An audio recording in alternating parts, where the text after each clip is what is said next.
안녕하십니까. 더붓다 23회차 서일로입니다. 오늘은 여러분들 1권의 51페이지 샤가족의 형성에 대해 살펴보는데요. 본론으로 들어가기 전에 우리가 개송 하나 한번 살펴보겠습니다. 합장들 하시고요. 무성무취를 독지시에 차시건곤만육이라 그가 자가무진장이요 연문 지발효빈아로구나나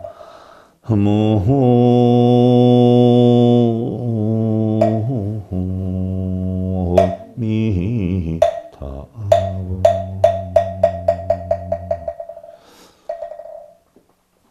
소리도 없고 냄새도 없는 것을 홀로 할 때 이것이 하늘과 땅 만유의 근본 기틀이로다. 자기 집에 무진장 보화를 버리고 집집마다 밥그릇 들고 거지 노릇을 하는구나. 무슨 얘기일까요? 소리도 없고 냄새도 없는 것. 바로 본성이지요. 불성이지요. 이것을 홀로 할 때에 하늘과 땅 만유의 근본 기틀이다라고 했어요. 허공도 자 여러분들 비가 좀 오지 않았어요? 근데 또 날이 맑아요? 비가 오다 맑아진 거예요? 맑았다가 비가 온 거예요? 어디가 먼저예요? 근본이? 먼저고 뒤고 없이 그냥 허공은 공해야. 인연에 따라서 구름이 끼다 구름이 무거워지면 비가 내렸다 쏟아지면 맑았다 한단 말이에요. 그와 이치가 같아. 우리의 본성은 공한 거예요. 텅텅 비었어요. 모양도 색깔도 냄새도 맛도 아무것도 없어요. 이게 알고 보니까 내 마음뿐만이 아니라 세상 만유의 근본 기틀이로다라고 했어요. 허공도 그런 것이요. 내 마음도 그런 것이죠. 관음지 바위도 마찬가지예요. 그런데 그러한 이치를 알려고 하지 않고 자기 집에 무진장 보화를 버리고 부처가 될 수 있기도 하고 중생이 되기도 하고 희로애락의 모든 것을 맛볼 수 있는 내 본성의 이치, 깨달음의 이치, 부처를 구하는 이치를 버리고 부처를 구한다고 집집마다 밥그릇 들고 다니면서 거지 노릇만 하는 거예요. 무슨 얘기예요? 뭐 해달라고 빌고 뭐 해달라고 쓰고 뭐 해달라고 읽고 뭐 깨친다고 참선하고 이게 전부 뭐예요? 다 거지 노릇하는 거예요. 옛날 선지식께서 하신 말씀을 성철 스님께서도 그대로 인용한 것을 저 역시도 똑같은 생각을 가지고 있기 때문에 여러분들한테 개송으로 전해드린 거예요. 돌아다녀야 될 것이 아니라 깨달음을 얻으려면 어떻게 해야 돼요? 어떻게 하면 되죠? 한 발자국도 안 움직이고 공안 통하는 게 바로 뭐라고 했어? 화엄경에 법성원육 무이상이라 법성이라고 하는 것은 본래 둘이다라고 하는 이치를 알면 자동적으로 뭐예요? 구례부동 명위불이라 한 발자국도 안 움직이고 부처가 되는 것이다 라고 했죠. 화엄경의 핵심적인 이치도 바로 여기에 담겨 있어요. 자, 여러분들 1권 51페이지 시학가족의 탄생, 시학가족의 형성으로 들어가자. 네. 그럼 시학가족이 어떻게 형성이 됐느냐 하는 이야기예요. 히말라야 산기슭에 자리를 잡은 시학가족은 그랬어요. 그러면 자, 인도가 이렇게 있고 중국이 형성이 되고, 자, 아랍 쪽으로 가요. 중동으로 간단 말이죠.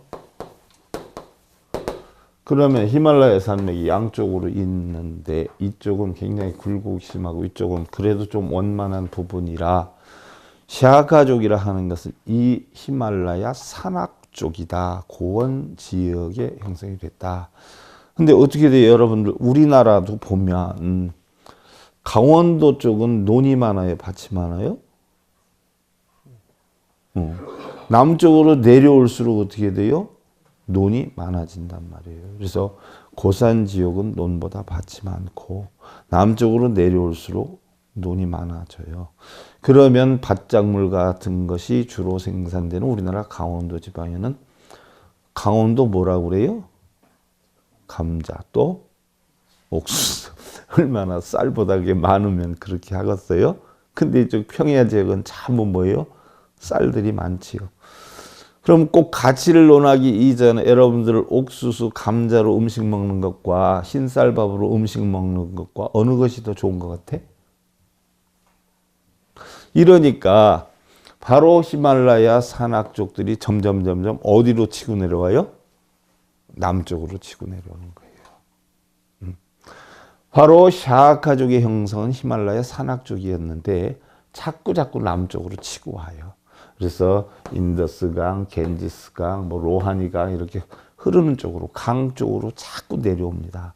그래서 히말라야 산기슭에 자리 잡은 시아가족이 불전에서는 설산의 남쪽이다라고 했는데 설산의 남쪽이다라고 하면 설산은 바로 뭐예요? 흰머리산, 히말라야산 남쪽이다 이렇게 표현을 해요. 그래서 남쪽으로 표현을 했지만 태양족이나 바로 만자 절만자가 바로 태양을 상징하는 거다라고 했어요.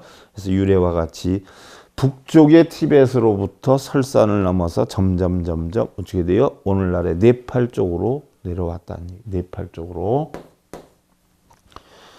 여러 가지 문헌을 종합해 보면 BC 800년 경에 자 분명히 말씀드렸어요. 부처님께서 BC 566년에 탄생을 하셨는데 486년에 열반하셨고 BC 566년 전 이전에 800년 전이다라고 하면 BC 1300년 전이에요. 그러면 BC 2000년 전에 바로 중앙아시아 북쪽에 있는 민족, 지금 말하면은 모스크바 그쪽에 있는 민족들이 툰드라 지방에서 점점 내려온단 말이죠. 내려와 가지고 어떻게 돼요? 중동에 자리를 잡고 중동에서 유럽 쪽으로 간 민족이 유럽 인구다라고 했고 그 중동 쪽에서 히말라야 산맥을 넘어서 인도로 들어온 민족이 인도를 지배하는 아리안족이 되었다라는 얘기예요. 왜? 그네들은 어떻게 돼요? 동양 민족보다 덩치가 커요. 힘이 세요. 그러니까 싸움을 하든 뭘 하든 아주 월등히 뛰어날 수가 있었어요. 그래서 바로 지배를 했던 민족이 됐던 것이지요. 그러면 바로 샤카족은 어떤 민족이었는가? 본래 인도 토속족은요. 지금도 여러분들 살펴보면 저 아래 캄보디아나 뭐 베트남이나 이런 쪽의 사람들이 우리나라 사람들에 비하면 커요? 작아요? 작단 말이에요. 그럼 우리나라 사람들은 또 유럽이나 미국 사람들에 비하면 커요? 작아요? 작단 말이죠. 그러면 잘 생각하셔야 돼. 샤카족은 인도 토속족보다 크고 아리안족보다 작았어요. 그럼 종족이 어느 종족이었다는 게 대충 나오죠? 우리나라 종족하고 비슷한 몽고족이었을 것이다. 왜? 바로 BC 2000년 전에 이 티벳까지 정복을 했던 우리나라의 형효라는 장군이 티벳을 정복해서 800년간 이 나라를 다스렸다라고 했어. 그러면 티벳의 원주민들보다 크고 아리안족보다 작다라고 하면 우리의 종족일 가능성이 뭐예요? 상당히 크다 이렇게 볼 수가 있어요. 그래서 바로 샤카족은 인도의 원주민들을 지배하고 살았어요. 그네들을 노예로 삼고 살았어요. 그랬다가 아리안족이 이쪽으로 언제 넘어왔냐면 BC 1300년 전에 인도로 넘어왔다라고 했어요. 그래서 BC 1300년 전이다 그러면 서가모니 부처님이 566년에 태어났으니까 BC 800년 전에 태어난 거예요. 그러니까 서가모니 부처님이 태어나기 약 800년 전경에 바로 정착을 했다 이렇게 나와요. 샤카족도 아리안족도 그때가 들어왔어요. 그러면 형회라는 장군이 들어가서 지배할 무렵쯤 바로 아리안족도 들어오지 않았느냐 이렇게 우리가 판단을 하는 거예요. 그래서 이런 영향이 와서 그 아리안족들이 자기네가 나라를 다스리기 위해서 뭘 만들었다라고 했어요? 베다라고 하는 세계 최초의 성전을 만들어서 베다에 의해서 신과 교감하고 신의 계시를 전할 수 있는 것은 오로지 자기네뿐이 없다라고 인정을 했어요. 왜? 그 당시만 해도 시대가 제정일치 시대였어요. 제정일치 시대라고 하는 것은 뭐예요? 제사장이 정치에도 장이 됐단 말이에요. 그걸 우리나라하고 빗대어서 보면 우리나라의 최초의 제사장이 누구였어요? 단군이란 말이죠. 그래서 제사단을 차려놓고 제사를 지낼 수 있는 가장 우두머리 성군 해가지고 단군이라고 하는 거예요. 그래서 단군이 제사의 우두머리. 바로 이 당시만 해도 제사장이 바로 정치에도 장이 됐기 때문에 그런 제사장들이 브라만이었어요. 브라만. 누구를 상대로 제를 지냈냐? 모든 세상의 만물들을 다 신으로 섬겼어요. 그래서 그 신들과 교감하는 작용을 하는 것은 자기네들이다. 그래서 그 신의 이름을 따서 자기네들을 브라만이라고 했어요. 달리 바라문이다 이렇게 표현을 했어요. 물론 시간이 지나면서 브라만들의 그런 각기 모든 만물의 신통력이 있는 신기운이 있는 역량을 점점점 가서 빌 것이 아니라 어떻게 돼요? 나의 역량으로 끌어들여 가지고 내가 그러한 신통력을 깨닫게 하기 위해서 기도하고 빌고 그런 어떤 물체들한테 했던 것이 결국은 브라만 사상에서 점점 바뀐 게 그 능력을 내가 끌어들여 가지고 내가 발휘할 수 있게끔 만든 거. 요즘에 우리나라의 무속인들과 같이 신통력을 내 스스로 받아들이게 하려고 했던 사상이 바로 아트만 사상이다라고 했어요. 그래서 이걸 브라만 아트만 사상이다라고 해가지고 달리 버마 일여 사상이다 이렇게 표현을 하죠. 그래서 이 당시에 샤카족은 설산의 남쪽에서 자리를 잡고 있었는데 인구가 약 100만 명 정도라고 해요. 그러고 보면 지금 여러분들 대전이 한 150만, 170만 정도 되나요? 그럼 고기에 그거보다는 좀 작았다는 얘기예요. 그러면 샤카족이 사실은 그 당시에 100만이었다라고 하면 작은 민족은 아니었다는 이야기예요. 요즘 서울 인구가 얼마나 돼요? 제가 서울에서 학교 다니면서 서울 생활할 때만 해도 1200만, 1300만이라고 했어요. 수십 년 전인데 지금은 976만으로 줄었어요. 교회로 다 빠져나가고 불과 지난달 정도에 조사를 한 건데 976, 1000만이 안 돼요.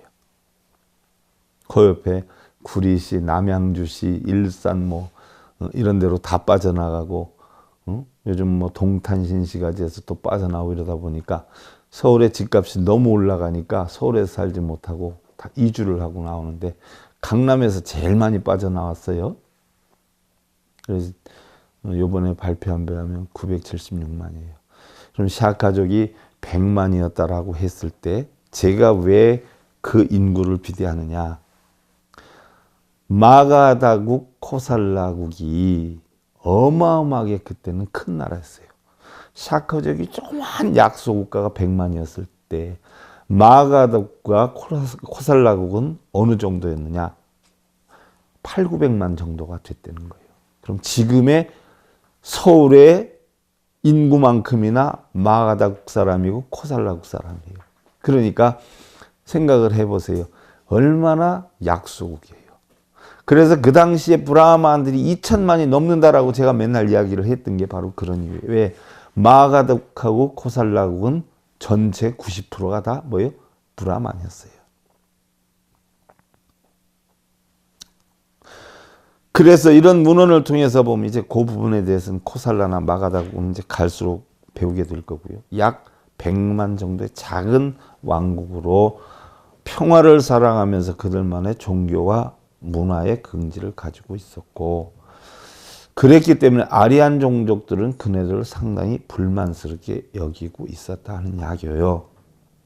자, 불만스럽게 여겼던 이유가 뭐냐 하면 샤아카족은 태양족이었어요. 우리나라도 태양족이에요. 그런 거 보면 너무 같은 게 많아요. 그리고 관원상례 예절법이나 여러분들 뭐 닭을 키우고 닭장을 만들어서 풀어서 키우고 하는 우리나라 옛날 농촌 방식의 생활 방식이 이 샤아카족은 그대로 있어요. 지금도 샤아카족을 보면 우리의 생활 방식하고 똑같아요. 아기 낳을 때 친정으로 간다든지, 사람 죽으면 상여 들고 나가면서 하고 나간다든지 똑같아요. 그런 거 보면 연관성이 적지 않다. 우리는 이렇게 추측을 할 수가 있어요. 물론 그 문헌에 대해서 우리나라 역사에 구체적으로 해놓은 건 없어요. 그러나 일본 문헌에 있어요. 대주 신제국사라고 하는 일본 문헌에는 나와 있어요. 우리나라의 형이라는 장군이 들어가서 800년을 지배했다라고 하는 거. 그래서 히말라야 산도 결국은 우리나라 말에 흰머리 산이 바뀌어서 히말라야가 된 것이다 라는 인용가 있어요. 어떻게 됐든 자, 일반적으로 우리는 부처님을 샤카무니라라고 해요. 샤카무니. 그러면 샤카무니라라고 하는 한자 표기를 이두식으로 발음했다라고 하는데, 바로 샤카무니는 뭐냐? 샤카족의 사람이에요. 샤카족. 샤카무니다라고 하면 다들 뭐 깨달은 자 이렇게 하는데, 깨달은 자의 의미는 없어요. 샤카무니에는. 원래는 샤카무니인데 중국으로 갈 때 샤카무니를 어떻게 돼요? 한자로 쓰다 보니까 샤카무니라는 글을 못 쓰고 뭐라고 썼어요? 석가모니라고 썼어요. 석가모니라고 썼단 말이죠. 석가모니라고 썼는데 여러분들 참고로 아셔야 돼. 샤카가 없기 때문에 석가모니 이렇게 쓰는 건데, 여러분들 정근하고 이럴 땐 석가모니불 석가 이러지 않아요? 그건 잘못된 게야. 서가모니불 이렇게 해야 원칙이야. 원래대로 하려면 샤가모니불 샤가모니불 샤, 이게 원칙인데 구태여 꼭 그렇게 범어로 안 할 것 같으면 서가모니불 이렇게 해야 되지 석가모니 이거 아니야. 절에 좀 다녔던 사람들 정근한 거면 석가모니 이거 누가 잘못 가르치는 거야. 하긴 그 스님도 모르니까 그러는 거겠지. 그래서 샤카는 뭐를 뜻하느냐? 샤카족의 사람, 샤카족. 그러면 무니는 무슨 얘기냐?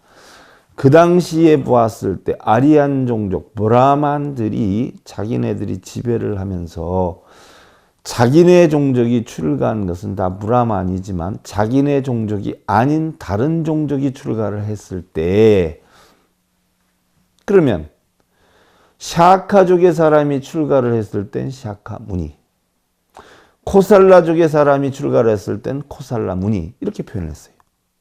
그러면 샤카족에 있는 사람이 출가를 했기 때문에 바로 샤카무니라고 한 건데, 이 샤카무니라는 것은 누가 썼던 용어냐? 바로 아리안족의 브라만들이 썼던 용어예요. 이거를 한자어로 바꿔가지고 우리는 석가모니다 이렇게 표현해요. 근데 원래 샤가무니는 뭐냐? 무니는 뭐냐? 출가한 사람이기 전에 앞서 뭐예요? 침묵하는 사람. 쉽게 얘기하면 명상하는 사람. 사고하는 사람. 이렇게 바뀌었어요. 그래서 나중에 샤가무니가 깨달음을 얻게 되니까 어떻게 돼요? 성현. 이렇게 바뀌게 됐어. 본래는 명상하는 사람이었다. 그리고 샤카족들이 굉장히 자존심이 강하고 굳건했어요. 마치 옛날에 일제강점기 때 우리나라 사람들이 얼마나 우지가 굳건했어요. 그래서 결국은 3.1운동을 맞이했고 독립을 할 수 있었는데, 물론 모해국에서 협조를 해줬겠지만 그래도 쉽게 무너지지 않은 것은 우리나라의 민족 자주적인 자긍심이 강했기 때문에 그랬다, 이렇게 보는데, 그와 같이 이네들도 굉장히 자긍심이 강했어요. 일제강점기 때 우리나라가 일본 사람들한테 굽히지 않듯이 브라만들한테, 아리안족들한테 샤카족 사람들은 굽히질 않았어요. 자기네는 마 삼마다 왕의 혈통을 받은 선택된 태양족의 종족이다 라고 해가지고 절대 굽히질 않았어요. 그러니까 아리안족들이 미워했겠어요? 안 미워했겠어요? 엄청이나 미워할 수밖에 없었어요. 문헌에 있는 최초의 샤카족이 나라 이름이 뭐였냐? 부다가국이었어요. 부다가국. 우리가 나중에는 샤카국이다 이렇게 표현하지만 샤카 종족의 최초의 나라를 우리나라에 담근 설화가 있듯이 그네들의 설화는 뭐였냐면 바로 부다가국이라는 이름을 갖고 있었고, 그 왕을 오카카라고 했어요. 오카카는 바로 뭐예요? 감자라고 표현을 해요. 이 감자의 빨려가 바로 오카카라고 하고 이쿠슈바쿠라고 표현을 하기도 해요. 그러면 그 이쿠슈바쿠는 뭐를 뜻하느냐? 사탕수수를 뜻해요. 사탕수수는 뭐예요? 설탕을 만드는 근원이 되는 거지요. 그러면 거기에서 무슨 업을 위주로 했어요? 밭작물을 위주로 했어요? 논작물을 위주로 했어요? 밭작물을 위주로 했던 거예요. 그럼 산악지 지역이었다는 이야기죠. 그래서 왕 이름이 그 당시엔 사탕수수가 굉장히 귀했다는 이야기죠. 그래서 사탕수수라는 이름으로 이쿠슈바쿠라라고 해서 이름을 만들었던 것이. 자, 감자왕에게는 부다국의 태자 장수 왕자를 낳은 첫째 왕비와 4명의 왕자를 낳은 둘째 왕비가 있었다. 근데 이게 문헌에는요, 서적들에 보면 2가지로 나와요. 어떤 책에서는 첫째 왕비가 팔남매를 두었고, 팔남매, 그러니까 4명의 왕자를 낳고 4명의 공주를 낳은 팔남매를 두었고, 둘째 왕비가 들어와서 바로 장수 왕자를 낳았다. 이렇게 문헌이 되어 있는 게 있고요. 또 어떤 문헌에서는 첫째 왕비가 장수 태자를 낳고 둘째 왕비가 후처로 들어와서 8남매를 낳았다라고 하고 있는데, 문헌에 보면은 8남매를 낳은 부인이 후처로 들어왔다 하는 경우가 한 60-70% 되고, 본부인이 8남매를 낳았다 하는 경우가 한 30-40%가 돼요. 근데 저는 비중을, 여러분들은 어떻게 생각해요? 본부인이 8남매가 난 것 같아? 아니면 다시 들어온 왕비가 한 사람을 낳은 것 같아? 8남매를 낳은 것 같아? 제 생각에는 본부인이 8남매를 낳고 새로 들어온 왕비가 하나를 낳은 것이 아니냐. 저는 이렇게 봐요. 본부인이 하나를 낳고 새로 들어온 부인이 언제 8남매를 만들 수 있는 시간적인 이유가 있었겠는가, 이런 생각을 해보면 저는 그렇게 생각해요. 근데 문헌에는 2가지가 다 기록이 돼 있어요. 2가지를 제가 다 설명을 해놨어요. 교재 시간 날 때 보시고 설명을 들으세요. 어떻게 됐든 첫째가 됐든 둘째가 됐든 왕비 하나는 8남매를 낳고 왕비 하나는 장수태자라고 하는 왕자를 하나 낳았어요. 자, 굉장히 사이가 좋았어요. 사이가 좋았는데 여러분들이 생각할 때는 계속 좋을까요? 중간에 흐트러질까요? 응? 어떻게 생각해? 자, 부다가라고 하는 나라가 있어요. 자, 아래로 로인이 강이 흘러. 이 부다가국이 결국 샤카족이에요. 샤카족. 바로 이 조금 아래에 어떤 나라가 있었느냐. 참고로 아셔야 돼. 코살라라고 하는 나라가 있어요. 쭉 아래로 한 일주일 정도 걸려 내려오면 여기가 마가다국이 있어요. 인도 당시에 가장 강력했던 나라가 바로 코살라와 마가다예요. 인구 한 8,900만, 1,000만 정도 돼요. 이 아래 로히니강 아래 여기 마가다국 맞은편에 베살리라고 하는 것이 있어요. 마이샬리라라고 하죠. 여기도 작은 나라는 아니었지만 이 나라에 비하면 뭐 비교할 수 없는 정도로 약하지요.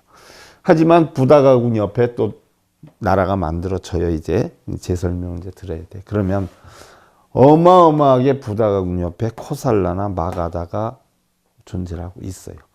자, 코살라에서 부다가 가는 데는 하루 반나절이면 가는데 코살라에서 마가다국 가는 데는 일주일 정도가 걸려요. 그러면 굉장히 가깝다는 얘기죠.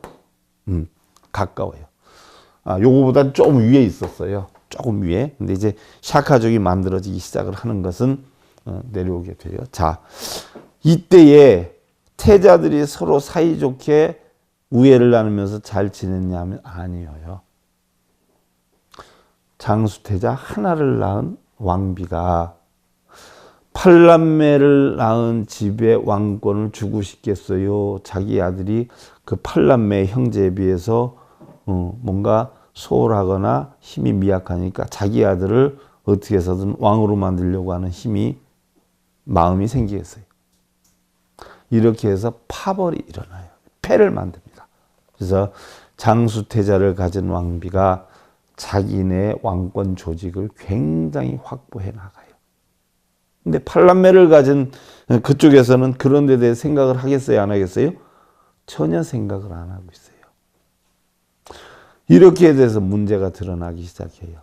장수왕자를 낳은 왕비가 아무래도 왕한테 왕권을 자기 아들한테 맡겨줬으면 하는 영향을 붙이죠. 이랬을 때 왕이 굉장히 고민에 빠져요. 왜? 자, 코살라가 옆에 있어요. 얼마 떨어지지 않은. 물론 마가다는 좀 떨어져 있지만, 그럼 이러한 강대국들의 옆에 있으면서 바로 힘을 분산시키는 게 아니라 태자들이 어떻게 돼요? 힘을 합해가지고 이런 나라들에 맞서서 움직일 수 있는 역량을 갖기를 오카카 왕은 굉장히 바랐죠.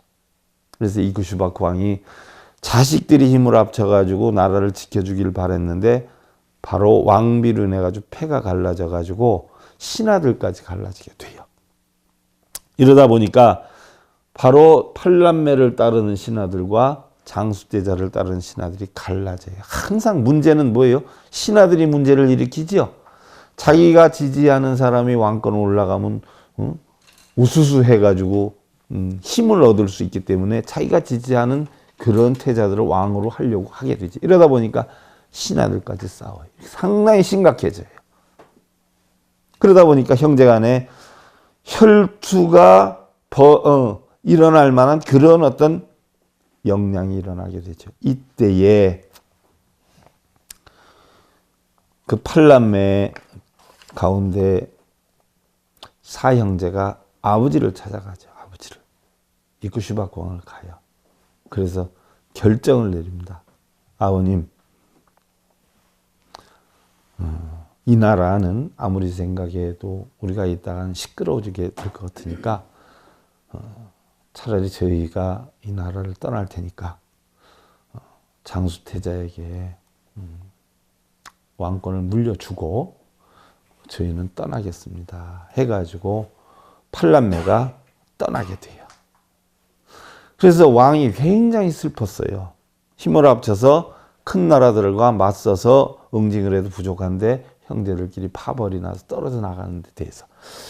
그래서 조건이 그러면 왕비들한테 타협을 시킨 게 자기네가 따랐던 왕자들이 떠나는 마당에서 왕자를 따라갈 신하들은 따라가라 해가지고 결국 그 팔남매와 팔남매를 따르는 신하들이 전부 결국은 무다가국에서 떠나게 되죠. 그래서 한없이 로히니 강을 따라 내려와요. 이제 코살라 요거는 나중에 다시 붙여서 설명하고요.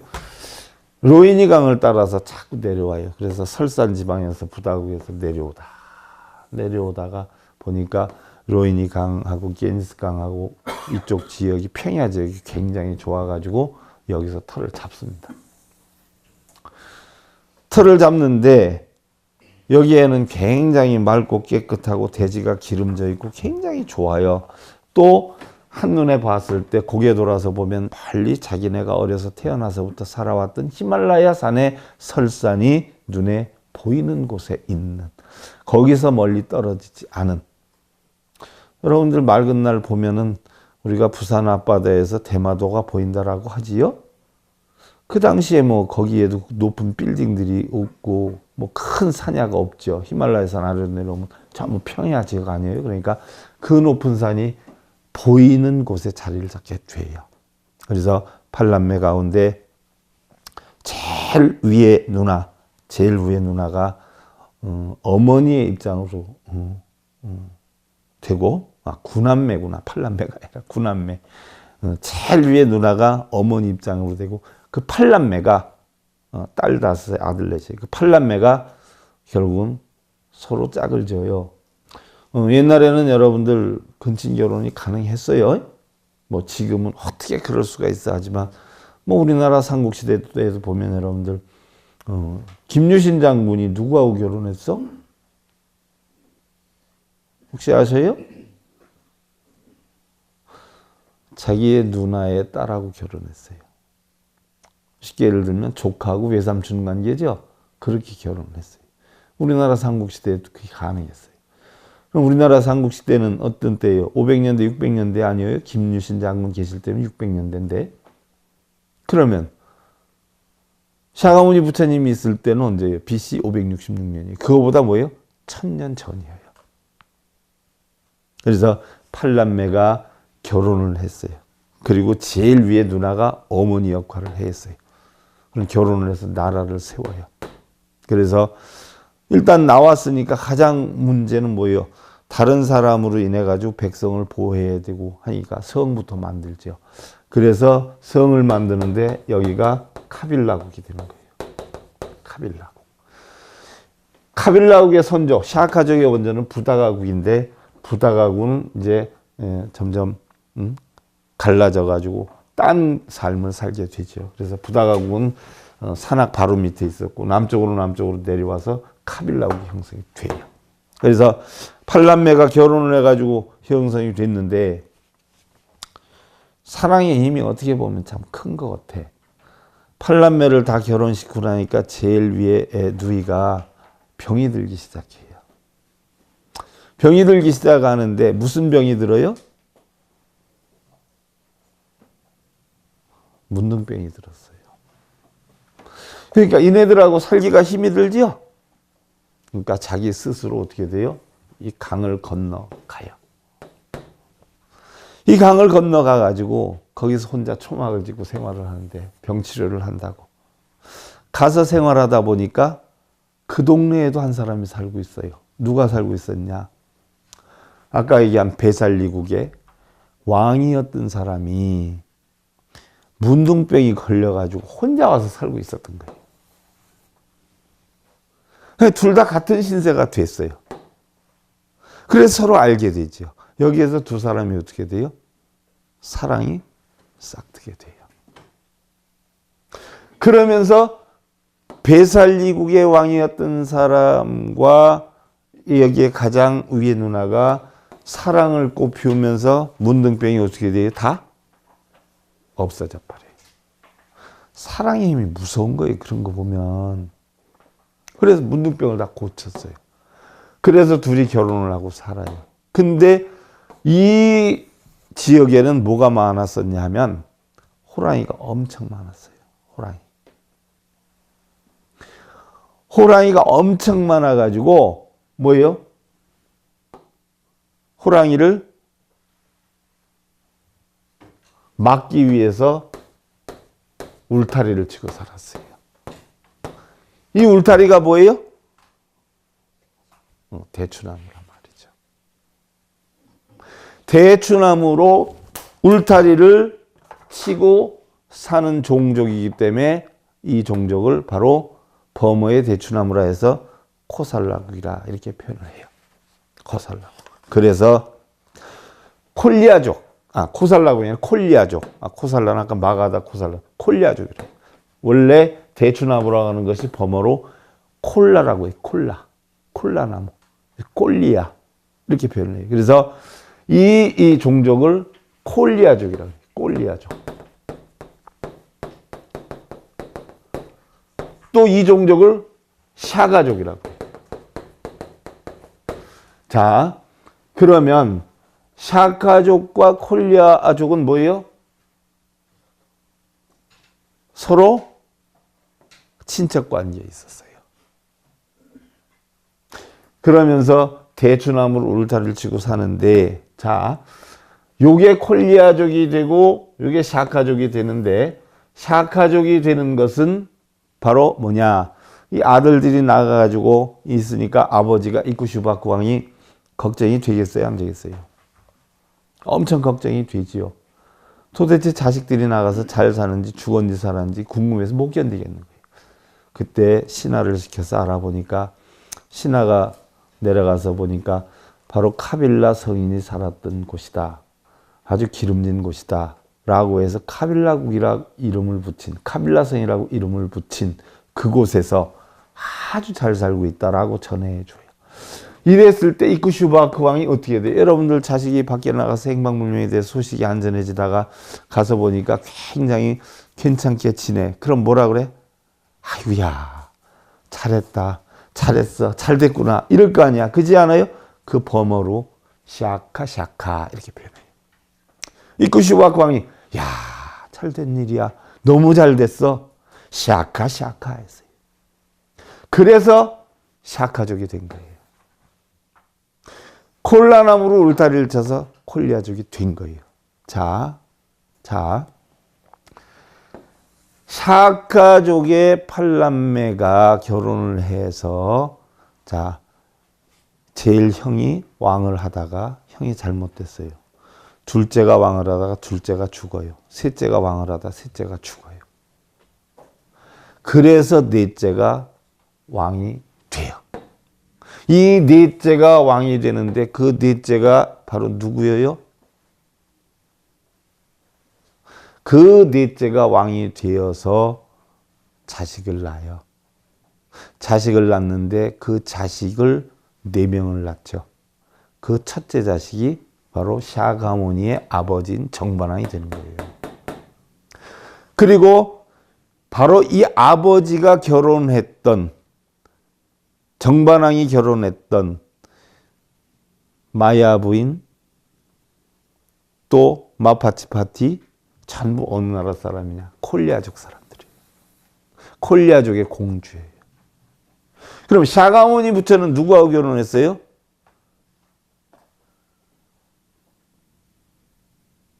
콜리아족의 마파차파티, 마야, 그 위에 또 언니가 하나 있었어요.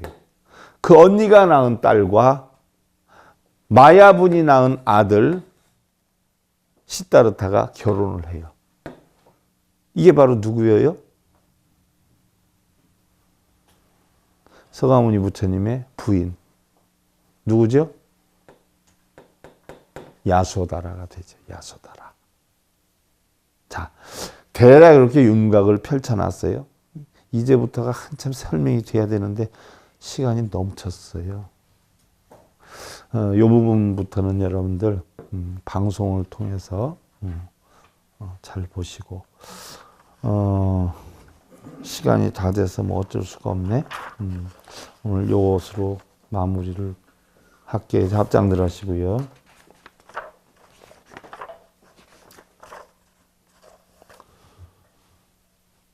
일체고요 듣고 경락이 일어나